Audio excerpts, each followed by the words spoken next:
അപ്പോൾ ഇന്നത്തെ ഈ ഒരു വീഡിയോ ഭാഗത്തിലൂടെ നമ്മൾ കേരള PSC വഴി വാട്ടർ അതോറിറ്റിയിലേക്ക് പുതിയൊരു നോട്ടിഫിക്കേഷൻ വിളിച്ചിട്ടുണ്ട്. അതിൻ്റെ ഡീറ്റെയിൽസ് ആണ് നോക്കാനായിട്ട് പോകുന്നത്. 30/8/2025 കസ്റ്റഡിയിൽ പുതിയൊരു നോട്ടിഫിക്കേഷൻ ഇപ്പോൾ കേരള വാട്ടർ അതോറിറ്റിയിലേക്ക് വിളിച്ചിട്ടുണ്ട്. അപേക്ഷിക്കേണ്ട ലാസ്റ്റ് ഡേറ്റ് 3/10/2025 വരെ നിങ്ങൾക്ക് ഓൺലൈൻ അപേക്ഷ സമർപ്പിക്കാൻ സാധിക്കും. നിങ്ങളുടെ ചുറ്റുപാടും നിങ്ങളുടെ സുഹൃത്തുക്കൾക്കെല്ലാം ഇനി പറയാൻ പോകുന്ന യോഗ്യതയുണ്ടാവും. ജനറൽ നോട്ടിഫിക്കേഷനാണ്, അതായത് ഇനി പറയാൻ പോകുന്ന യോഗ്യതയുള്ള എല്ലാവർക്കും അപ്ലൈ ചെയ്യാൻ സാധിക്കും.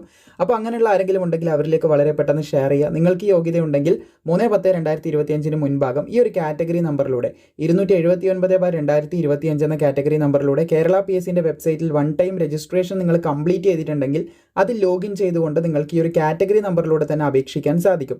അതിനി പറയാൻ പോകുന്ന യോഗ്യത ആവശ്യമാണ്. ആ യോഗ്യതയിലേക്ക് നമുക്ക് കിടക്കാം. ഇവിടെ നിങ്ങൾക്ക് കാണാൻ സാധിക്കുന്നത് കേരള വാട്ടർ അതോറിറ്റി ഡിപ്പാർട്ട്മെൻറ്റിലേക്കാണ് പുതിയൊരു അപേക്ഷ ഇപ്പോൾ മീറ്റർ റീഡർ പോസ്റ്റിലേക്ക് വിളിച്ചിട്ടുള്ളത്. 25,800 മുതൽ 59,300 വരെയൊക്കെ ശമ്പളം ലഭിക്കും. വേക്കൻസി കൃത്യമായിട്ട് ഇപ്പോൾ അനൗൺസ് ചെയ്തിട്ടില്ല എന്ന് പ്രത്യേകം ശ്രദ്ധിച്ചിരിക്കുക. അതുപോലെ തന്നെ method of appointment direct recruitment ആണ്. യോഗ്യതയുള്ള എല്ലാവർക്കും തന്നെ അപ്ലൈ ചെയ്യാൻ സാധിക്കും. 18 to 36 വയസ്സ് വരെയുള്ളവർക്കാണ് അപേക്ഷിക്കാൻ സാധിക്കുന്നത്. 2/1/1989 1/1/2007 ഈ ഒരു ഡേറ്റിലും ഇതിൻ്റെ ഇടയിലും ജനിച്ചവർക്ക് അപേക്ഷിക്കാം. SC STക്ക് 5 വർഷത്തെയും OBCക്ക് 3 വർഷത്തെയും പ്രായത്തിലിളവ് ലഭിക്കും. അപേക്ഷിക്കാനുള്ള വിദ്യാഭ്യാസ യോഗ്യത 10ാം ക്ലാസ് വിജയിച്ചിരിക്കണമെന്നാണ് യോഗ്യത പറഞ്ഞിട്ടുള്ളത്.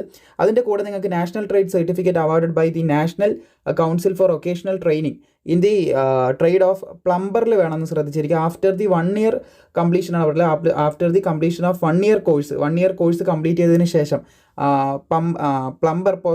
പ്ലംബർ ട്രേഡിലുള്ള 1 year കോഴ്സ് കംപ്ലീറ്റ് ചെയ്തതിന് ശേഷം നിങ്ങൾക്ക് 10ാം ക്ലാസ് ഉണ്ടെങ്കിൽ ഇതിന് അപ്ലൈ ചെയ്യാനായിട്ട് സാധിക്കുന്നതാണ്. സോ നിങ്ങളുടെ അറിവിൽ ഈ പറഞ്ഞ യോഗ്യതയുള്ളവരുണ്ടെങ്കിൽ അവരിലേക്ക് ഷെയർ ചെയ്യുക. വീഡിയോ ഇഷ്ടപ്പെട്ടാൽ ലൈക്ക് ചെയ്യാനും മറക്കേണ്ട.